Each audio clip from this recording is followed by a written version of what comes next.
Hello, friends. Welcome to Logistics of Logistics podcast. My name is Joe Lynch. Thank you so much for joining us today. Today's topic is the RocketFuel story with my friend Josh Beatty. How's it going, Josh? Doing well. How are you, Joe? Doing great. I'm excited to talk to you about your companies, especially RocketFuel. So, Josh, please introduce yourself and your company, as companies in your case, and where you're calling from today. Yeah, my name is Josh Beatty. I am the co-founder of Launch Fulfillment and also RocketFuel Recharge. And yeah, excited to tell both the stories of how these companies started. I'm calling from Springville, Utah, and that's where we're located. That's our corporate office for all of our companies. Very nice, very nice. So first off, what is Launch Fulfillment? Yeah, Launch Fulfillment is a 3PL in a traditional sense. We are really trying to focus on be a premium fulfillment solution. So our goal is to help brands grow and do their logistics, and we cover all the 3PL needs for brands. So who's your sweet spot among, is it B2B or B2C? Who do you work with in that business? Yeah, good question. For us, we do a little bit of everything. It depends on the season. I'd say our sweet spot is B2C, right? We love e-commerce brands, but we want to facilitate their growth with B2B. So we have a lot of brands that jump into retail, ship a lot of B2B stuff. So depending on the time of the year, we're B2C and B2B. Yep. And I think you alluded to it already. There's a lot of brands that started as digital natives, we'll call them. And at some point they said, we need to open stores or we need to start selling out of Walmart or Costco or wherever. And then we have the other side, traditional brands that go sell through retail say, we should sell direct. Yeah. So there's no right answer for any of this anymore. Oh, yeah. I always tell brands, you probably should be doing both, honestly. You're leaving money on the table otherwise. Yeah, 100%. So where are your locations? Yeah, so Launch Fulfillment, our corporate office is in Utah. And then we have another warehouse that's in Kentucky. And we're actually going to have a warehouse in the UK starting Q1 next year. So we're going to be global next year. Very nice. Now, do you also do the transportation for your customers? We do. Yep. So I also own a freight brokerage called Launchpath Logistics. And that freight brokerage, we are able to ship all the B2B orders, but we also can do all the import-export. So clients that have inventory that's come from China, we can help them get it here. And then we can do all the fulfillment and logistics for them when they're here. Hallelujah. So tell us a little bit about RocketFuel. What is RocketFuel and who's the sweet spot customer-wise for RocketFuel? Yeah, RocketFuel, our sweet spot and our customer is 3PLs. I always make the joke that I'm helping my competitors with the launch fulfillment side, right? Other 3PLs, my competitors, those are my target market for RocketFuel. And RocketFuel really is focused on helping 3PLs make money. That's the whole point of RocketFuel. Yep. We'll get to the details of that in a minute.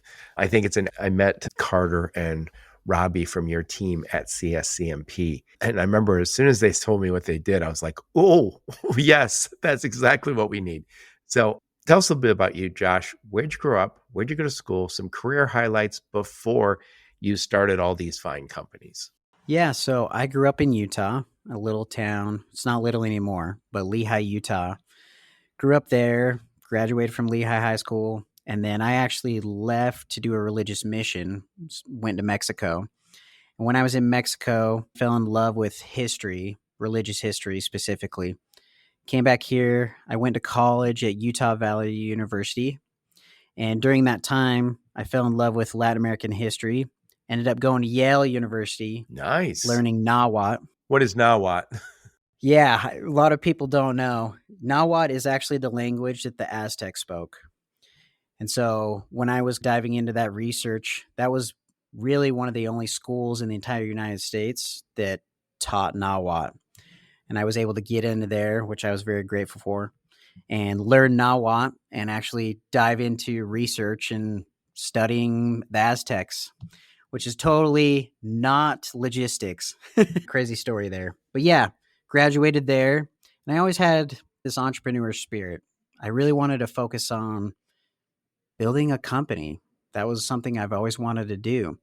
And as I was finishing up my degree, a professor who I was good friends with, we decided to create a podcast, which is actually called History That Doesn't Suck. And it's actually one of the biggest history podcasts out there right now. I'm going to listen. I told you before we hit record that I love history and I like to listen to podcasts, so I will be listening. Got to give it a listen. It's a good one. And so during that time, started that, which became its own business, as you know, Joe, and fell in love with audio design. I actually started an audio design company, and I edited podcasts for other podcasts. Did that for a little while. And during that time, my business partner now, he had the idea for Launch Fulfillment to become a 3PL. And that's where Launch Fulfillment was born. And once Launch Fulfillment started to take off, I let go of the audio design company, let go of the podcast, and doubled down on 3PL and suffering in the logistic world. It's just a lot of people popped up in that business over the last 10 years, but we needed it. And I got to tell you, there's this, I think most people listening know this. We've always had warehousing, and it was always this, I call it a staid business, right? It wasn't easy. It never was easy delivering to retail and managing all that brands. But no one ever thought of it as a sexy business. And then all of a sudden e-commerce popped, especially during COVID. But what's also changed so much in the last decade or so is e-commerce needs small parcel and the volume is different. So you might, if you were traditionally in the warehousing business, say, oh yeah, we ship 5 LTLs a week to this retail location, or, 1 truckload every week, or whatever it is. Now it's, oh yeah, we ship out 8,000 small parcels every day. And if the order comes in, I'm just going to make this up, if the order gets here by 2, it goes out by end of business, because that's what we promise the brands. And that is a very fast, very high volume, unforgiving business. Yes. And everybody is always, I always make the joke that fulfillment centers, they live in a valley and the carrier's on one side of a hill and the brand is on the other side. And all the crap rolls down to the middle. And I always say this, I love KPIs, key performance indicators. And I would say only the very best metrics grow up to be KPIs. And 100%. And the reason I love the KPIs in our business is because it's a business of exceptions. So you could just say to somebody, hey, Josh, you guys did not deliver 4 of these packages yesterday. They came in by 2 and you didn't get them out. You're like, yeah, but we did 50,000 orders for you. Yes, exactly. Yeah. So it's only want to talk about the exceptions. So if anyone says, how'd Josh do? I don't know. There's those 4 orders. What about the other 50,000? Oh yeah, forgot. Yeah. And that's not to get ahead of ourselves, but RocketFuel was really born to help 3PLs. I feel like 3PLs, and obviously I'm biased a little bit, but I think 3PLs get kicked in the dirt quite a bit, right? It's easy to point the finger. It's never the carrier's fault. It's never the brand's fault. It's usually the 3PL in the middle, right? To your point, we could ship 50,000 orders one month and kill it for a brand, but we might have mispicked 2. So we're 99.998% accurate, but you're going to hear about those too. Yeah. So I think, and I'll set this up for you and maybe you can talk a little more detail. If we're talking about over-the-road transportation, truckload or LTL, and I know you're in those businesses, you can get a little bit of a float. So you say, I contracted for that truck. I owe them that money in, 15, 20 days, 30 days, whatever your agreement is with those. And you're going to get paid by your customer, most likely, before you pay them. And that's why sometimes when customers pay late, the 3P or the brokerage wants to pay late. But it's different with small parcel. Please talk about the critical difference when we're talking about small parcel. 100%. And maybe the first to highlight is the post office, USPS. So USPS gives no terms to anybody. You pay on demand. So as a 3PL, if a brand has an order, comes to me, and we're going to ship it out post office, I pay for that right when that label's printed, like right away. And so depending on what terms I give to my brand, I have to float that cash. And so for the parcel world, post office is an exception. They give no terms to anybody. But UPS and FedEx and DHL, they'll give terms, but depending on how well you negotiate, right? Some 3PLs, they might be net 14, net 30, lot are landing around net 21, but some, they're net 7. And so if you're hoping that your brand's going to pay you and you have tight terms, you got to float that cash. And Yep. you got to figure out how. And the last mile is the most expensive mile. So that's the last mile is from the DC to the customer.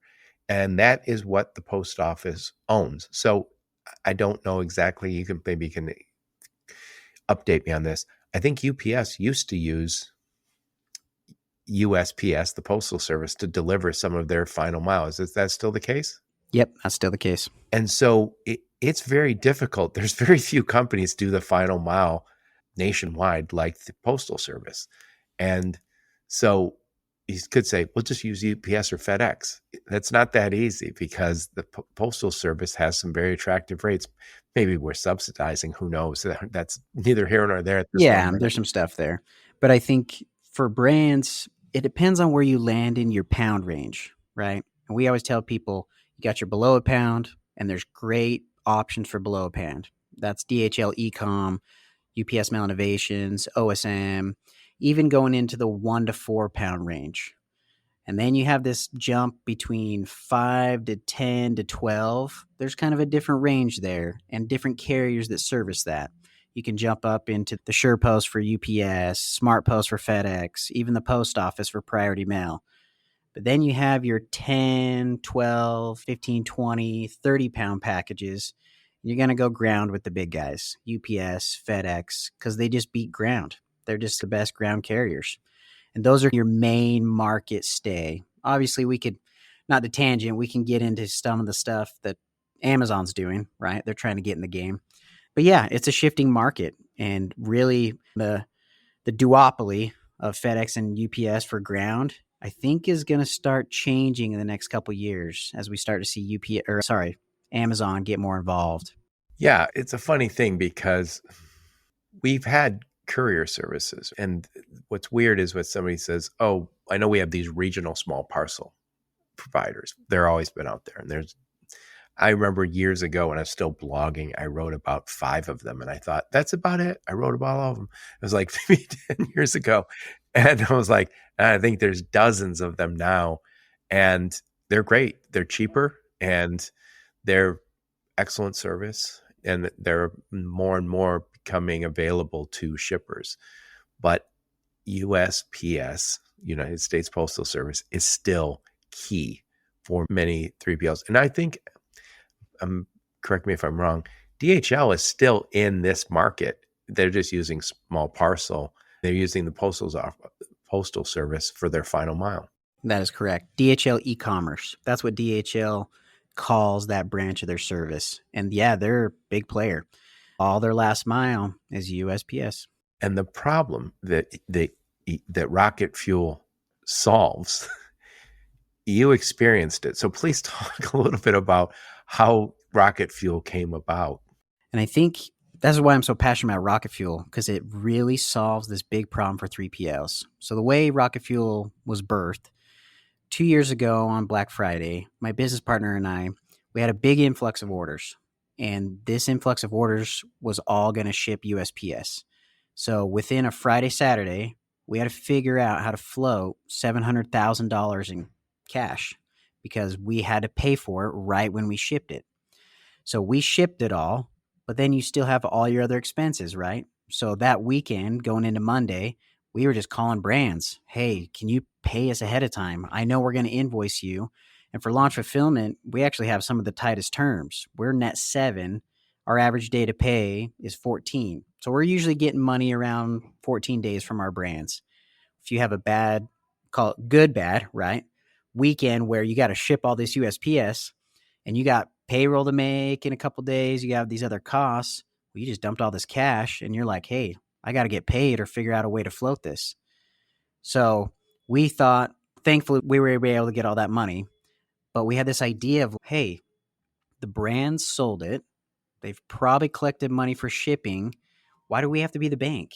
Like, we're going to ship it for them. They've already collected all This the is money. always the question I ask is everybody's a banker. Everyone in business is a banker.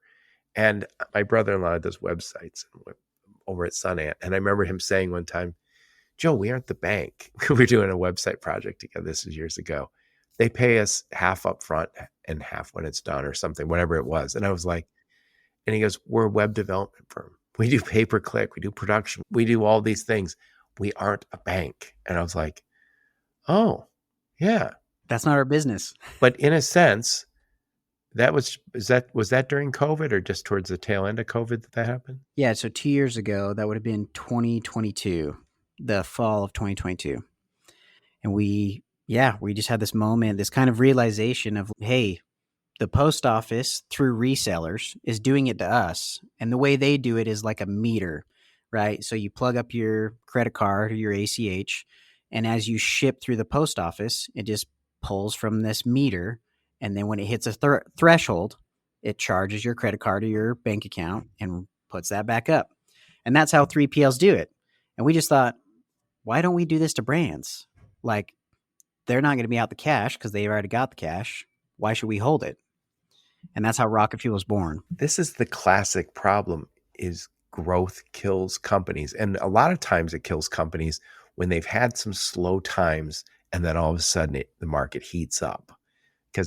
And we're experiencing that to some extent right now, slow times since COVID. And then as soon as you get rocking and rolling, you're like, oh, we're saved. We got a lot of business coming in.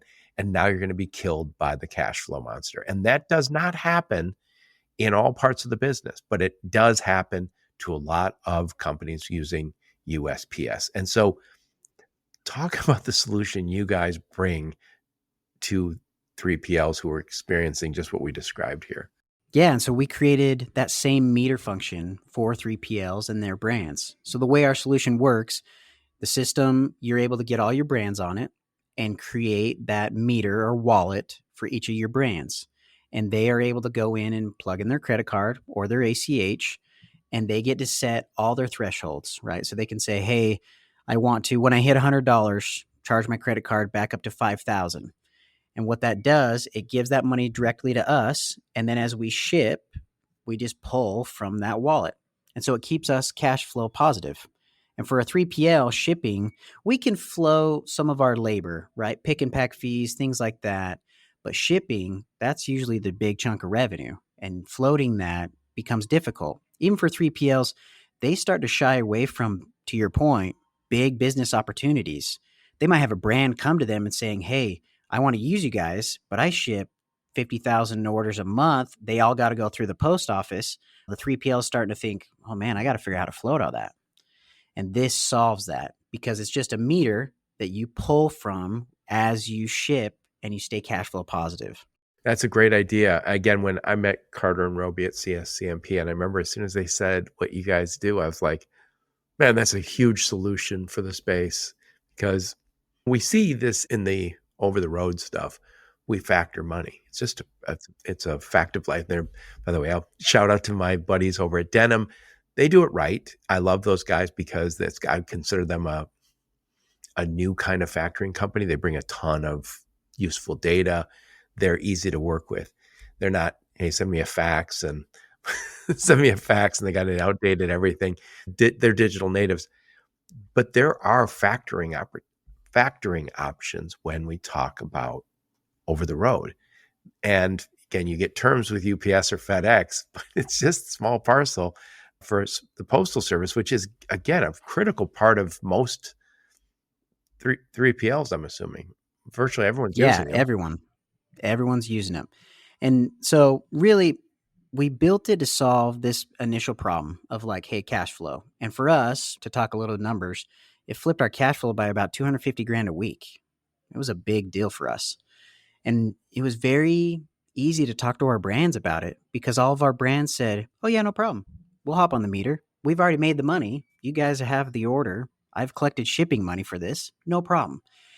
And we started to look at it as, hey, this could be a great solution for all 3PLs because one, it'll flip their cash flow, but it gives better data to their brands. So we started to create it where 3PL allows all their brands to get on it, so they can see, they have this meter system where they can figure out what thresholds that they want to recharge, but it gives them data that sometimes the 3PL wasn't able to give them before. That might be cost per shipment, a heat map of where your orders are going. And there's a lot of companies doing this, but we connect straight to the 3PL's WMS. And a lot of WMSs, they're not given this type of data. They might be giving some of it to the 3PL, but the 3PL doesn't give it to the brands. And RocketFuel does that. So it makes it easier for their brands to hop on, because not only are they helping their 3PL, but it's providing a better experience to the brand of the 3PL. And they are able to see better data, better tracking, figure out what's going on with, hey, these orders are slow. I can do claims for these orders because I paid for 2-day, but they got there in 5-day. It provides that for all their brands. And it's a huge tool for 3PLs. Yep. So I want to talk, before we get into the specifics of how we implement RocketFuel, I want to talk about launch fulfillment for a minute. So you guys have probably experienced a lot what your customers, your customers / competition has experienced. And that is, we had a lot of rapid growth in e-commerce, and we had the traditional warehousing and fulfillment. And I guess I'll call it the blurring of the lines between digital natives and brick and mortar companies. I've heard a lot of companies say, we said yes to everyone initially. So we had a lot of small players we worked with, and a lot of them needed too much help. And they, over time, said, okay, we got to get rid of some of these smaller companies that don't ship enough. They're not the right fit. And I feel bad when every time I say this, because there's all sorts of small brands who call me saying, who should I work with? But to your point, there's also 3PLs who are saying no, because they say they ship too much. They'll drive us out of business because we know the float. So there are companies. So what we're talking about today, I think, is the maturation of the 3PL space, recognizing what works and recognizing maybe there's some options to work with those bigger brands, because nobody wants to say no to a lot of business. And if you're saying no to a lot of business for cash flow reasons, there's an option. Yeah, we did it too. Like in the beginning, we started in 2019, right before COVID. So we caught that big wave of e-commerce as we went into COVID, right? And we did yes to everything. Yes, we'll do it. We'll do it. We'll do everything. We'll do whatever you want us to do, and we'll figure it out. And as you grow as a 3PL, you start to realize that's not the best way to attack the market. You're going to have these hard conversations with clients where you say, hey, you're not really shipping a lot, but I got 50 pallets of your stuff in the warehouse. That doesn't really work. The storage game is really hard for 3PLs. They got to be getting pick and pack. They got to be shipping out e-commerce orders or big B2B orders. You can't just store the product. So then you got to shed customers. Well, on the flip side, to your point, I just talked to a company here in Utah the other day. They were 3PL, and they went out of business because they had 2 big clients. And these 2 big clients, when they brought them on, they couldn't float the cash. And it basically killed them. I have heard people talk about this on my podcast a number of times. And one instance was not on the podcast, but a friend said he was in the Reno market. And he said the location where he was at, all of a sudden there was a boom. And he said the wages doubled. And he said, my contracts didn't, but the wages in the region doubled.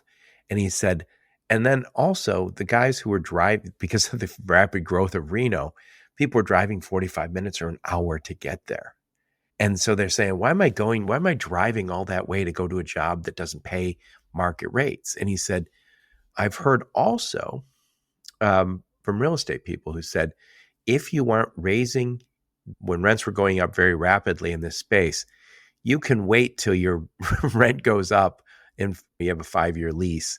And then at the end of 5 years goes, hey, everybody, I'm doubling what I charge you because my rent went through the roof.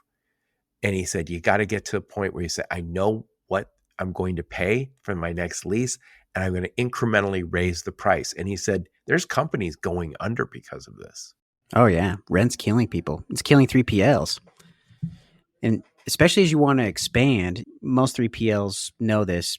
To be competitive, especially nowadays in the industry, you got to be multi-location.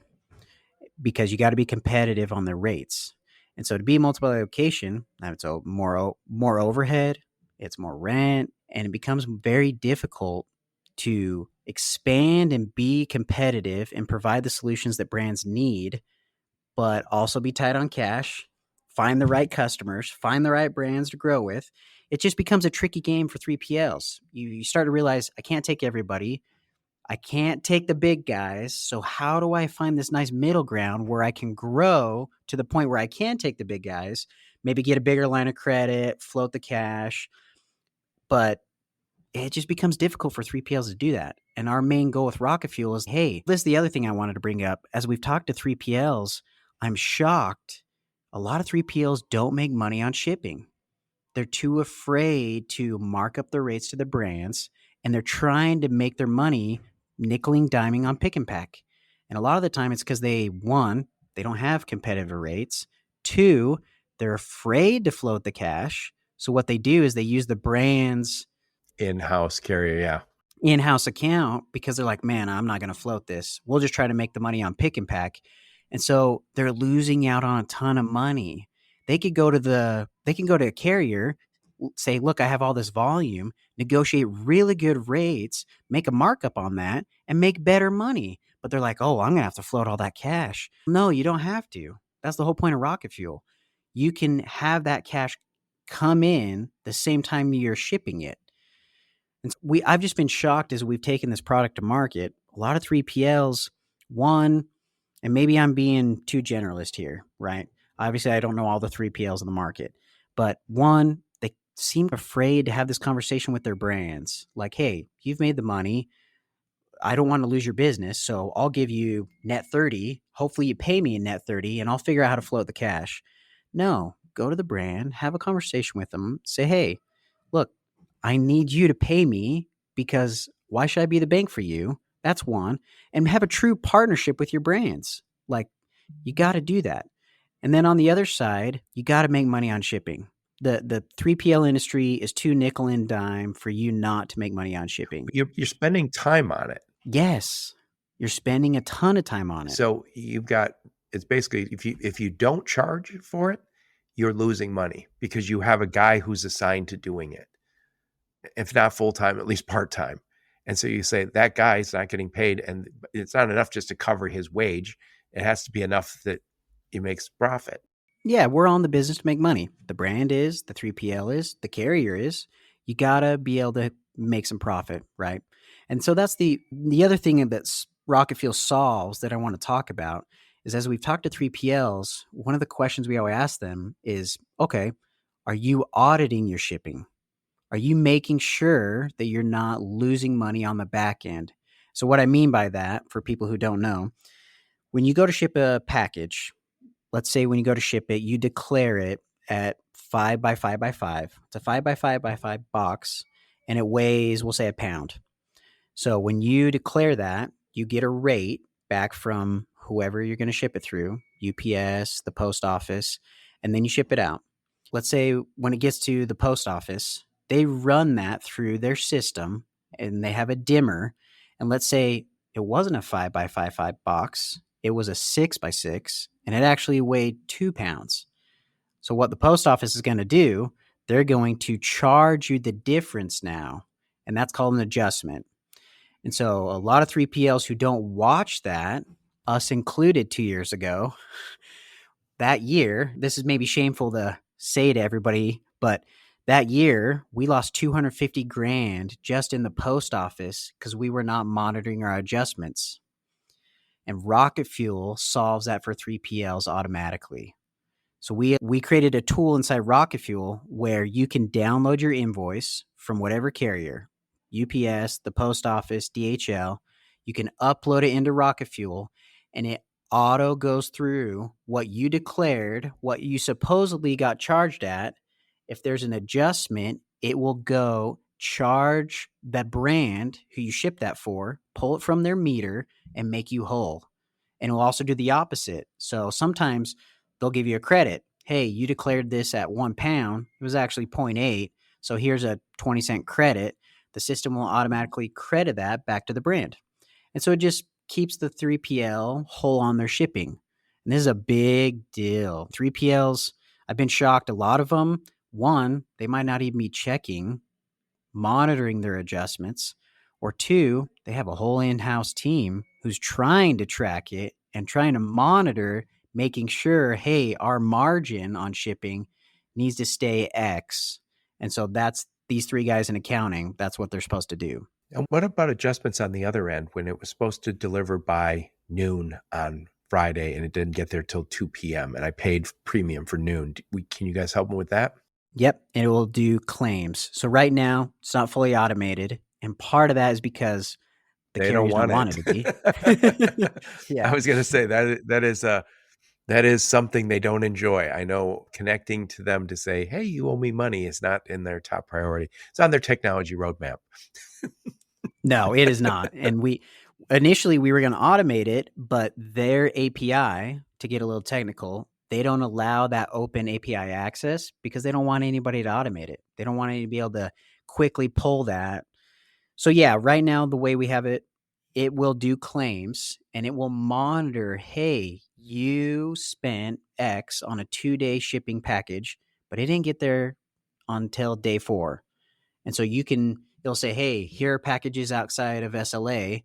Click here to submit a claim. And then the brand can work with the 3PL to do that claim. And that's how we're doing Yeah, it right now. and that I know it depends on the situation, but that can be a couple percent on your spend every year. And I remember when I was at a little 3PL, we had small parcel and we would audit it. And it was difficult to audit because, again, not the small parcel players don't want you to necessarily be able to audit it easily.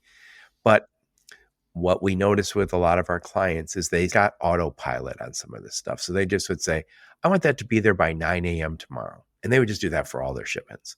And then we go, does it need to be there by 9 a.m.? No, it doesn't even need to be there the next day.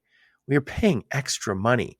So if you're not on top of that, if there's not some conversations, I think depending a weekly, a monthly conversation about that, it just gets lost. By the way, there's a reason UPS and FedEx are so successful. And I think so much of it they're great companies.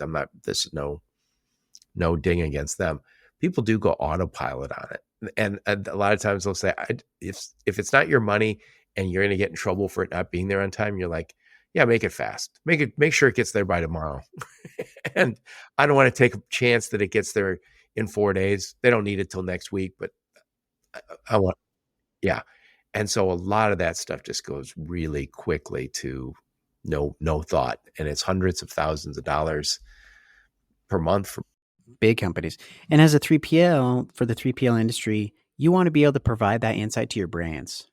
What we're 3PLs right now, I think why there's a lot of B and C players in the market. I think everybody knows that. Brands are starting to get wise of that now. Okay, there's a lot of B and C 3PLs. And the reason there's a lot is because the 3PLs that pop up, they think it's easy. Oh, you just take an item, you throw it in a box, put a label on it, and you send it out the door. But they don't become experts to be able to train and help the brand save money, and provide them with a premium experience. And so brands look at 3PLs as, oh, it's just another one of my vendors. They ship my orders. Yep. I was visiting a warehouse, this is years ago, and I remember I said to somebody when I was walking through, I said, I really don't understand the warehouse business very much, but I said, and we're walking, there's all sorts of different lines and all sorts of stuff going on. And the guy goes, Joe, what we do here is simple.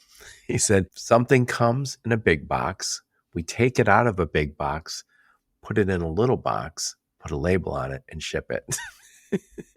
And he said, other times we take a lot of little boxes, put them in a big box, and then ship it. And send the big box. Yeah.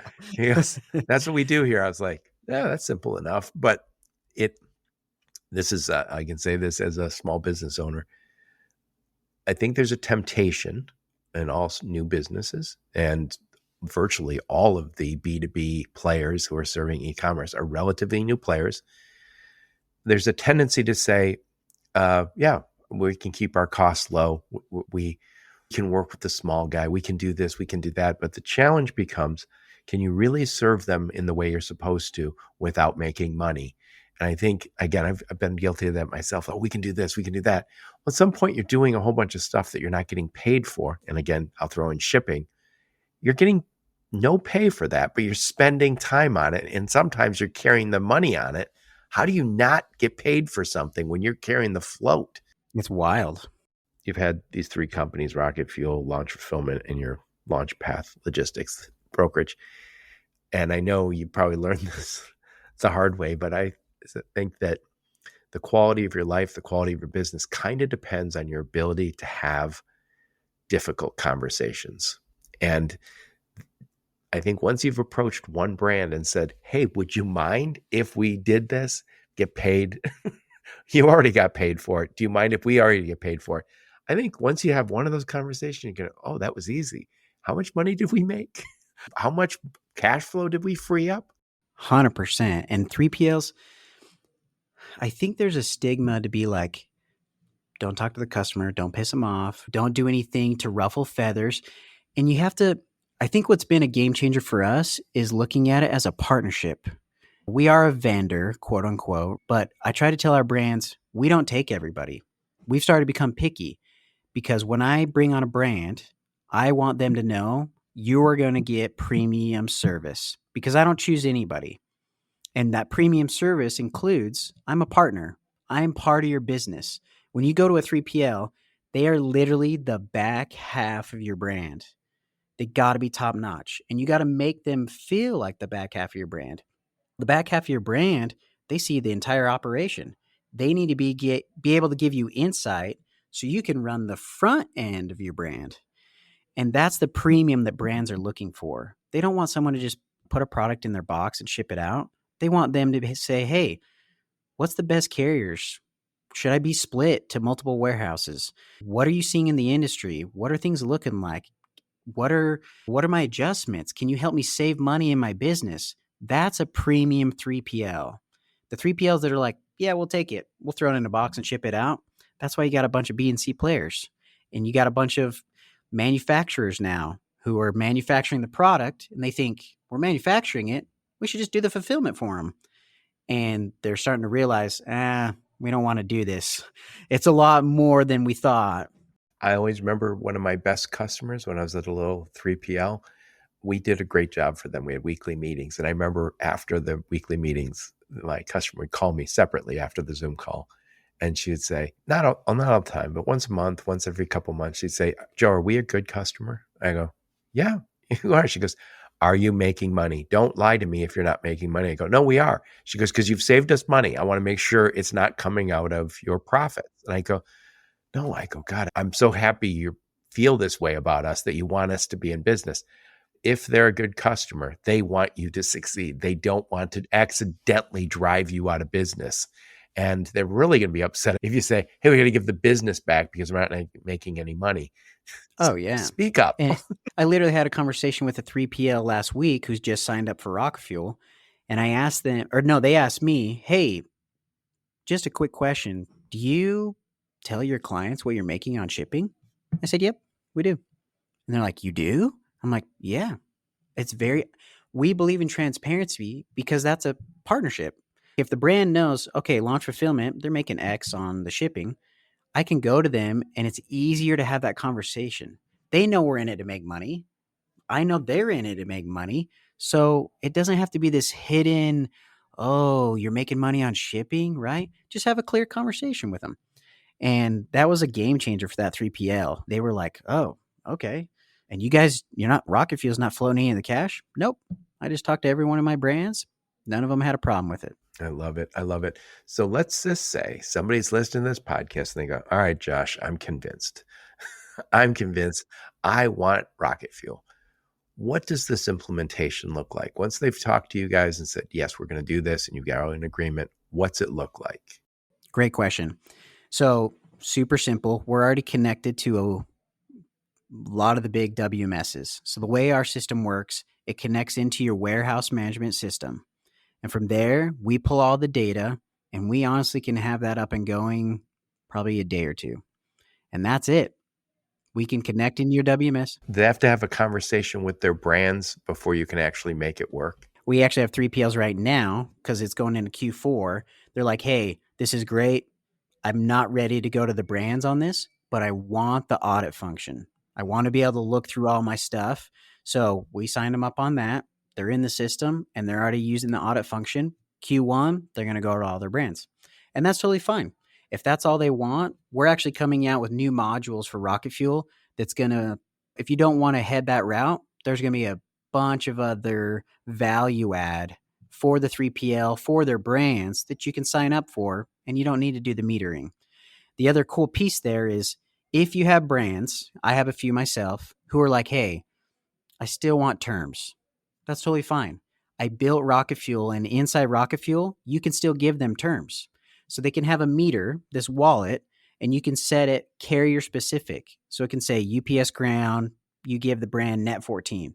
On the 14th day, it's going to go look at all the UPS you did for 14 days and just pull it from their meter. So you don't have to worry about it.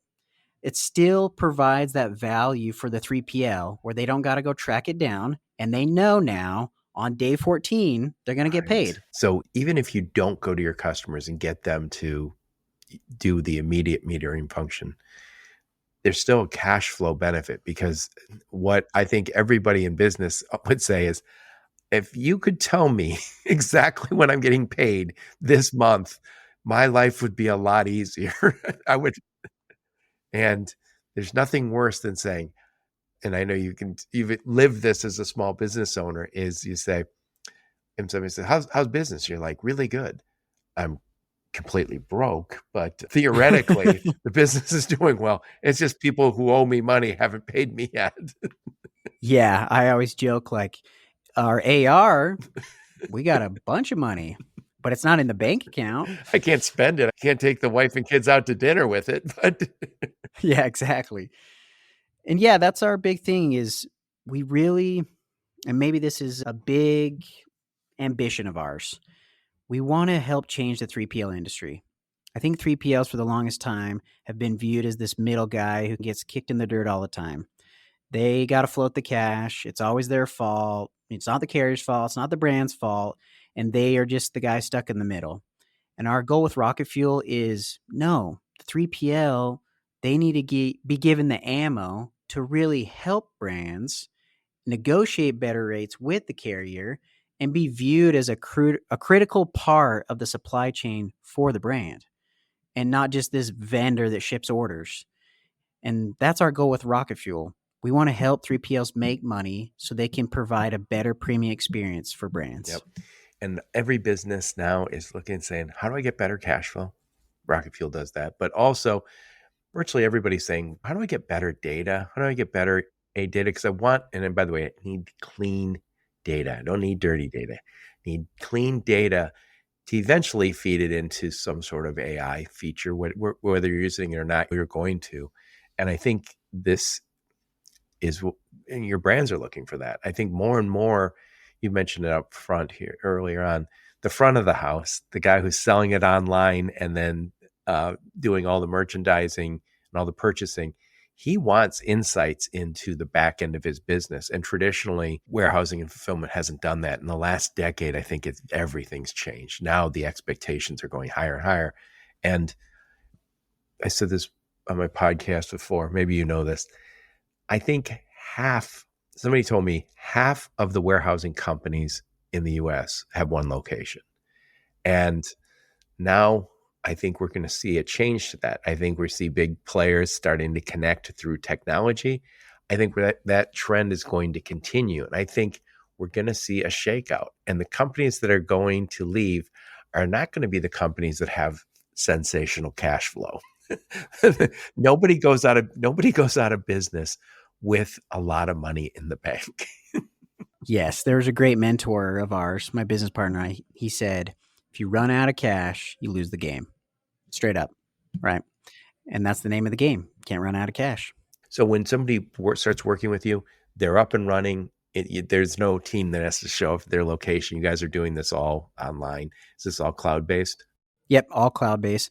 We have an implementation team. So for 3PLs that are like, hey, help me talk with my brands about this product and getting them on it, we've actually created like a 3PL playbook. on how to talk to your brands, how to get them Oh, I into the love system. it. Yes, because we knew this was going to be one of the, call it, barrier to entry for some 3PLs. They might be afraid to talk to the brands. So we created a playbook of here's how you want to talk to your brands. And here's some things of how you want to change the conversation for your brands. And then our implementation team will actually help 3PLs onboard their first 10 customers, their first 10 brands. And that's worked really well for us. A lot of 3PLs have loved that.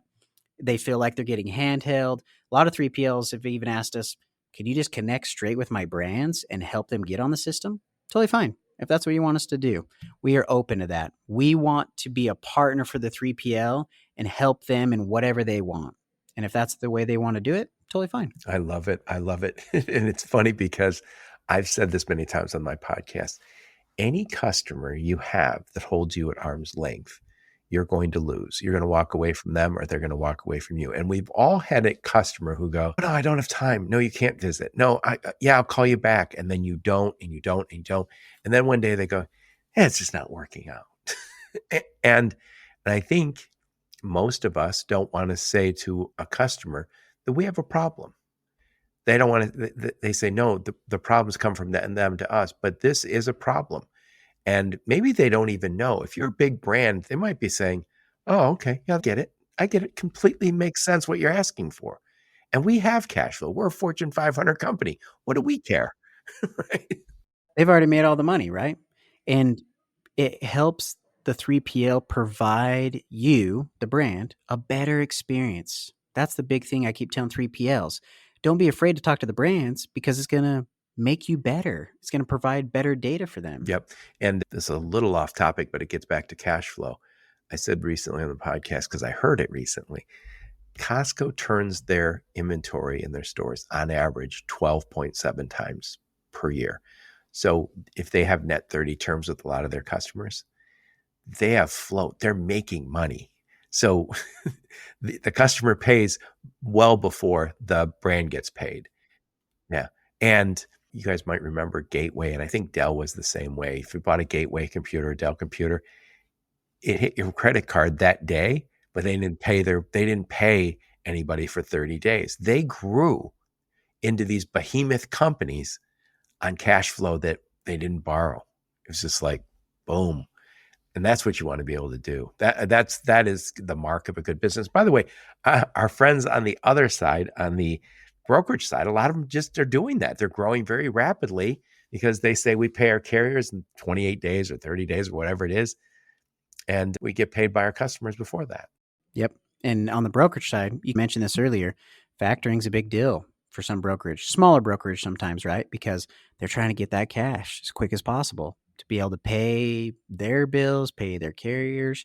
And that's why factoring companies have exploded in the last. I think it's almost to the point where if you and I started a trucking company tomorrow, Josh, God forbid, if we hard business, hard business, we would probably say, we're just going to bake it in. We're going to bake it in.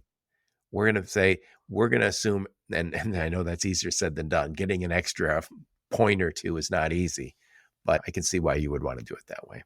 Yeah, 100%. Anyway, enough of my blather. I'm going to summarize the best I can, and then I want to get your final thoughts on the topic. So I'm talking to my friend Josh Beatty, and we're talking about the RocketFuel Story. And Josh and his partner started Launch Fulfillment, and they did a lot of B2C, B2B. They're in Utah, Kentucky, and soon to be UK. And they noticed a problem. They also launch path logistics, their transportation breakers. And you guys noticed a problem, and it was a cash flow problem because with UPS shipping, you don't get a float. You have to pay up front, and you don't get paid by your brands for 30 days. And that for you guys ended up being a $700,000 problem. And you figured, hey, if it's a problem for us, it's a problem for everybody else. And we are all dependent right now. I think most small parcel companies, most logistics companies are dependent on USPS, I'm sorry, in United States Postal Service. They are the biggest last mile provider still. So you guys created basically a metering system. And so what you guys are able to do is get that cash flow. So you start charging the brands faster, maybe immediately. So you get paid, and then we get to the place where not only are we getting better cash flow, but you guys are giving them a ton of really good data that they can provide back to their brands. So this also lets them make money on shipping. So you get better cash flow, potentially making money on shipping for the first time, and you're getting lots of data. This is just, I'm thinking for anybody listening, it's just like a no-brainer. Yes, and great summary. You nailed it. And I will say, and maybe this is a little hubris, this is the first time I've ever taken a product to market where we've had 100% close rate. I've not had one 3PL say no. Every single one this is a no-brainer. And yeah, it's been awesome. We're really excited about it. Yep. So before I let you go, what conferences we see? I did see Carter and Robbie from your team at CSCMP, and I know that you guys are at a lot of different conferences. What conferences will we see you guys at in the coming months? Yeah, our goal for this next year, we're definitely going to be at Manifest and Modex. And then we're looking at I was going to say we'll see you there too. Then we're looking at some smaller ones where it's hopefully a little more 3PL centric. Obviously, 3PLs are our main customer for the market. But right now, those are our two on the roadmap that are going to be big for us. It's interesting because you go to some conferences and it can be really tech heavy and sometimes it's broker heavy, but you got to find the ones where you see all the warehousing guys at it. I don't even know what that is, but I know there's got to be some. I've kicked around the idea for a long time is we need a conference that's for 3PLs. Like all the 3PLs go to it, almost like a summit. And maybe I'm putting this out in the ether and somebody will do it now, but a summit where all the 3PLs go there and you just brainstorm together. Because I think a lot of 3PLs have problems and this 3PL has a solution that could help this 3PL. And it'd be a big deal. Right, so I'm going to write it down. Josh Beatty and his partner started RocketFuel, Launch Fulfillment, Launch Path Logistics, and what do you call it, the 3PL Summit? A 3PL Summit. That's right. We really have kicked around that idea for a while. That'll be next year. But yeah, it's very true because, again, the massive changes to this space. I can tell you, until recently, I would get phone calls. There's a company down the street would always call and say, hey, help us grow our logistics. It's 3PL. And I said, did you buy a WMS yet? They're like, no, not yet. There's a ton of those companies. They go, we get some business, we can grow. And I was like, there's still companies out there. This is a business that has quickly come from the shadows to the forefront. And just one last thing here. I've heard people say this. It's easier to get a warehouse space than it is to fill it with people who know what they're doing. And somebody says, yeah, I just need an experienced B2B warehousing manager. B2C warehousing manager, 10 years experience, having run similar facilities. Good luck to you. Yeah, I was going to say, go for it. See how that works out. Yep. So what I'll do, Josh, I'll put a link to your LinkedIn profile, a link to your websites, and any of the links you and your go-to-market team give me. And thank you so much for taking the time. Yeah, thank you, Joe. Really appreciate it. And thank all of you for listening to my podcast. Your support is very much appreciated. Until next time, onward and upward. You have been listening to the Logistics of Logistics podcast, where we engage with leaders in the logistics and supply chain community. If you like what you hear, please subscribe, hit the like button, and leave us a nice review on Apple or Spotify or wherever else you listen. Also, please check out our videos on YouTube and connect with us on LinkedIn. We're very big on LinkedIn. And you can also reach us on the logisticsoflogistics.com, our website.